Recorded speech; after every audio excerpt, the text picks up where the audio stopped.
السلام علیکم ورحمت الله وبرکاته. امید دی چې تاسو به ټول روغ جوړ او د صحت په جامه باندې. ناظرینو، نن مې تاسو له یو بهترینه ویډیو راوړې ده او هغه ویډیو صرف په یو مقصد باندې مې راوړې ده، د علماء کرامو د دفاع په باره کې چې د علماء کرامو دفاع وشي. تاسو ته په دې سکرین باندې کم کس ښکاریږي، پته نشته چې عالم به وي یا به نه وي، زه نه پېژنمه، خو د ده ډېرې زیاتې ویډیوګانې زما مخې ته راغللې چې دې چېرته کوم ویډیو کوي، په یو عالم باندې به اعتراض کوي، چېرته هم چې دې ویډیو کوي د یو عالم یو خبره به یې راوچته کړې، په هغې باندې بیا دې چې کوم دی نو خپل اقوال زرین پیش کوي. نو ناظرینو، نن مې وکتل چې ده د علامه احسان الله حسین صاحب په باره کې هم یو ویډیو کړې ده او هغه ته یې هم چې کوم دی نو بد الفاظ استعمال کړي دي. دې نه علاوه د شیخ ادریس صاحب ویډیو هم کړې وه، د مفتي ګوهرعلي شاه صاحب ویډیو هم کړې وه، داسې ډېر علما کرام چې هغه جید علما کرام دي او هغې پسې د ویډیوګانې کړې وي او دې د هغې چې کوم هغه خبرې دي، انسان دی، د انسان نه غلطي هم کیدی شي، د انسان نه اخوا دېخوا خبره هم کیدی شي. او بل خبره دا ده چې دی زیاتره د اولیاء کرامو چې کوم هغه کرامات دي هغه د علما کرامو بیان کړي، د هغه نه ده چې کوم دی نو مذاق جوړ کړی دی او هغې پسې خندا کړې ده.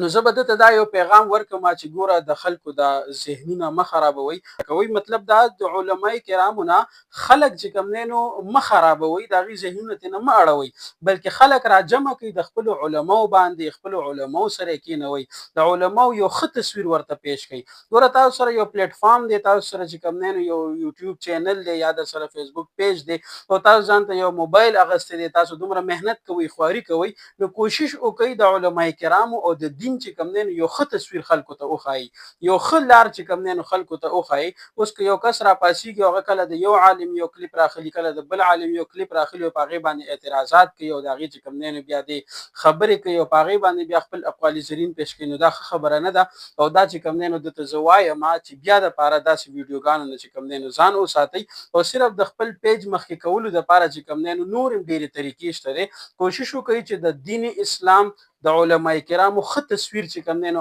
خلکو ته وښایي، یو ښه لار خلکو ته وښایي او خلکو د علما کرامو سره محبت پیدا شي، مینه ورسره پیدا شي. ګوره، که نن په معاشره کې په دې سوشل میډیا باندې زموږ علما کرامو پسې کنځل کېږي، زموږ د علما کرامو سپکاوی کېږي، نو هغه صرف د دغه شانتي مولیانو په وجه باندې کېږي چې هغې د خپلو علماو بېعزتي کوي لګیا وي، هغې د خپلو خلکو بېعزتي کوي لګیا وي، صرف د دغه وجه او دغه خلکو نه چې کوم دی نو زموږ د علما کرامو بیا بېعزتي کېږي او د هغې چې کوم دی نو ورپسې خلک کنځلې کوي. نو زه دا یو اهم پیغام تاسو ته در کوم چې یو خو دغه کس د ځان نه بالکل بلاک کوي، د هغه ویډیوګانې مه ګورئ. او دویمه خبره دا ده